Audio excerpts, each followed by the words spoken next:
ضرورت نہیں رہی اس کی. بسم اللہ الرحمن الرحیم. قادری کر قادری رکھ قادریوں میں اٹھا قدر عبد القادر قدرت نما کے واسطے. سبحان اللہ. باقی سلاسل روحانیت کا بھی ہر ایک کا اپنا مقام اپنا درجہ ہے، لیکن حضرت شیخ عبد القادر جیلانی نور اللہ مرقدہ و اعلیٰ درجات ہی کے سلسلہ قادریہ سے جو یہ سب قوس نکلی ہے، شتاری. شتار کہتے ہیں تیز رفتار کو. اچھا. اور تیز رفتاری یہ کوئی طبیعت کی تیز رفتاری نہیں، معرفت الہی میں تیز رفتاری. سبحان اللہ. اور پر جلال بزرگوں کا یہ سلسلہ ہے. حضرت شاہ رضا رحمت اللہ علیہ کے پاس حضرت شاہ عنایت رحمت اللہ علیہ جب تشریف لائے تو 12 سال کی عمر میں آپ کی دستار فضیلت ہو چکی تھی.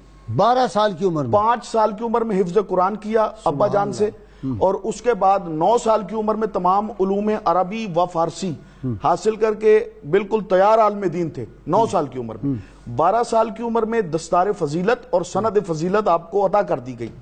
پھر والد گرامی نے فرمایا بیٹا اب ظاہری علوم سیکھ لیے ہیں، اب باطنی کے لیے خانوادہ رسول کو جو اللہ نے تیرے لیے چنا ہوا ہے لاہور چلا جا.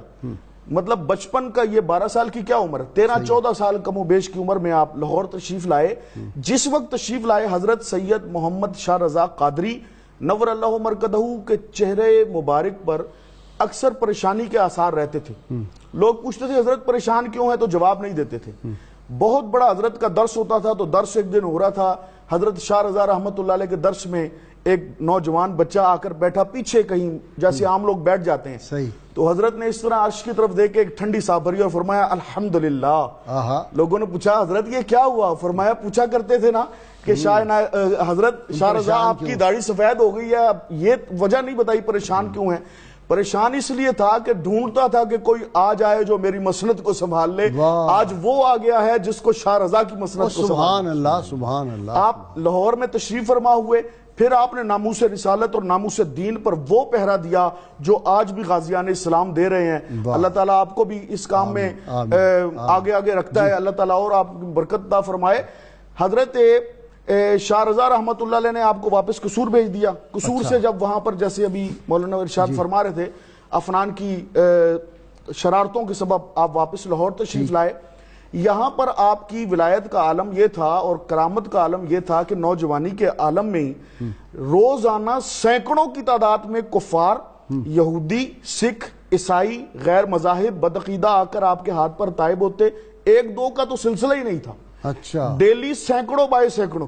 ماشاءاللہ. اورنگزیب عالمگیر کا بیٹا جو عقائد سے اسلامی عقائد سے تھوڑا سا ہٹ گیا تھا، تو اس نے یہ محسوس کیا کہ حضرت کا جو ہے وہ عروج بڑھتا چلا جا رہا ہے، ہلکا اثر بہت زیادہ بڑھ رہا ہے. اس نے کچھ مولوی اور پیر جیسے ہر زمانے میں بک جاتے ہیں وہ خرید لیے، اور خرید کر اور کچھ اپنا جمع غفیر لے کر آگے آپ کے دربار میں مزنگ جو لاہور کا مضافاتی گاؤں تھا وہاں پر پہنچ گئے. وہاں پہنچے اور کہنے لگا حضرت میں آپ کو ولی اللہ نہیں مانتا.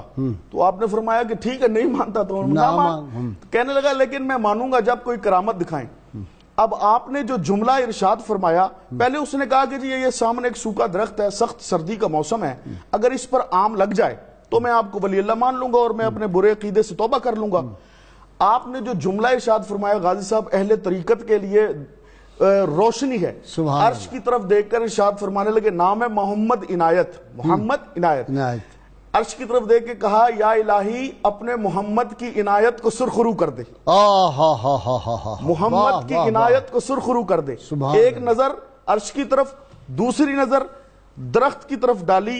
یک نگاہ ناز جانا قیمت ایمان ماں. مورخین نے لکھا کہ جس طرح خزاں کے جھونکے سے سوکھے پتے تیزی کے ساتھ برستے ہیں، رسیلے پکے ہوئے آم اس طرح درخت سے برسن ہارے رم جھم رم جھم، اس طرح آم برسنے لگ پڑے، قدموں میں آ گرا اور توبہ کی. حضرت کے ہاتھ پر بیعت ہوا اور پھر نذرانہ کیا پیش کیا.